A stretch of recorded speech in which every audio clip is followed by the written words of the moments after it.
Most people think fasting is hard because of hunger. And truthfully, that's what I thought so too. But looking back, that's not where it went wrong. The biggest mistake I made my fast harder before it even started.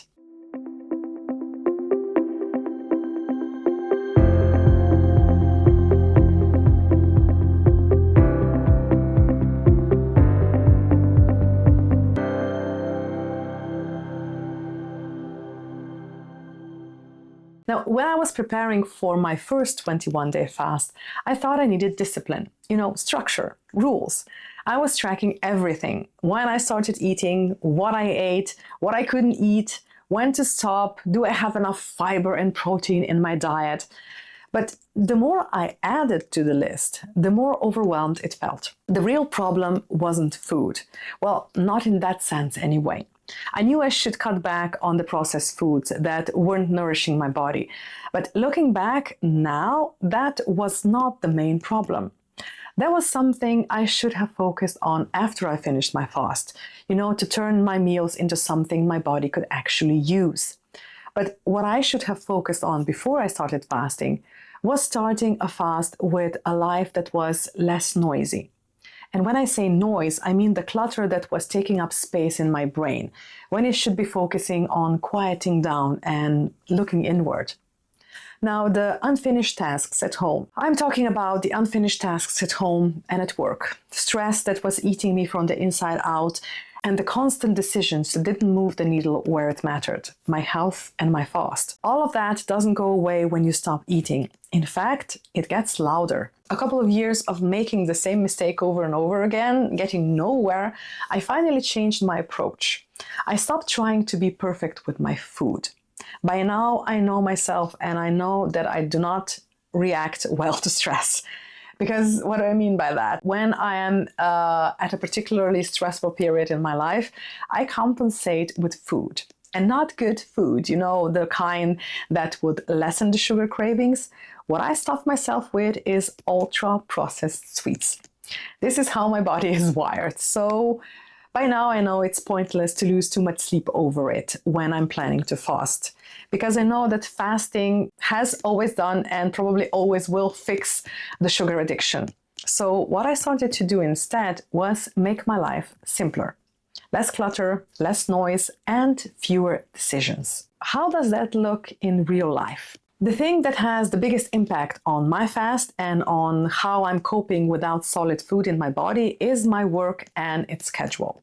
The simpler it is, the less stress I feel. So now I simplify it as much as possible before I start my annual fast.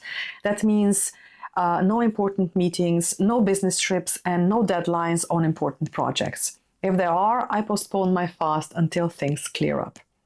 Then there is my environment. It's great if you can have it clutter-free, but it's hard to do that in the home with two boys, so I try to do my best to keep the clutter focused in their rooms and not let it take over my whole house. But this is easiest to do in my office, and before I start with the 21-day fast, I make sure to add as many plants into it as possible because these help with the fresh air and they bring nature indoors.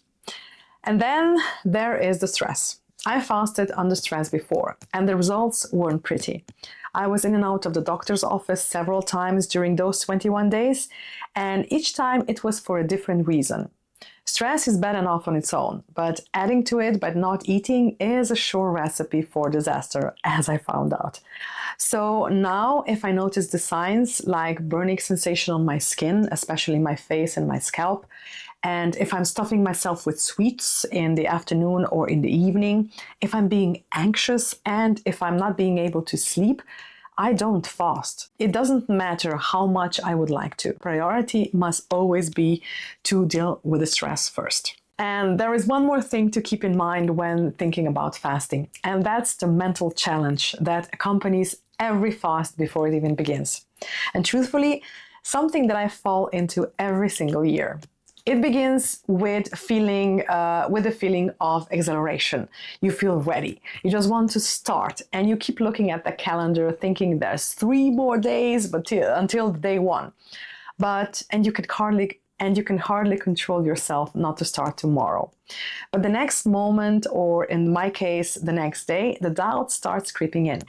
Now, I don't have the beginner thoughts anymore, like, am I sure I really want to do this? Or should I do more to research? Should I do more research?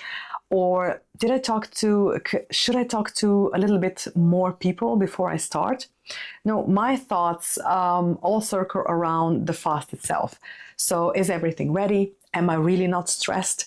How is my calendar for the next 21 days? And am I sure I didn't forget anything crucial? Now, if you have these questions or doubts, that's perfectly normal. It's not a sign to stop.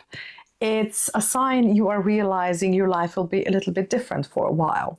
You just need to understand that preparation isn't about discipline. Because, come to think of it, even fast isn't about discipline. It's about creating conditions where fasting feels natural, not forced. And when you have that setting, you won't need discipline. You just won't need to eat. But if you still feel you are not entirely ready and you still want help with getting started, I have a free Skool community called Fasting with Anne, where I walk you through preparing for a 3-week fast step by step.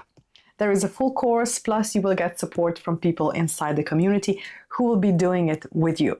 You can also book a call if you want a more in-depth conversation.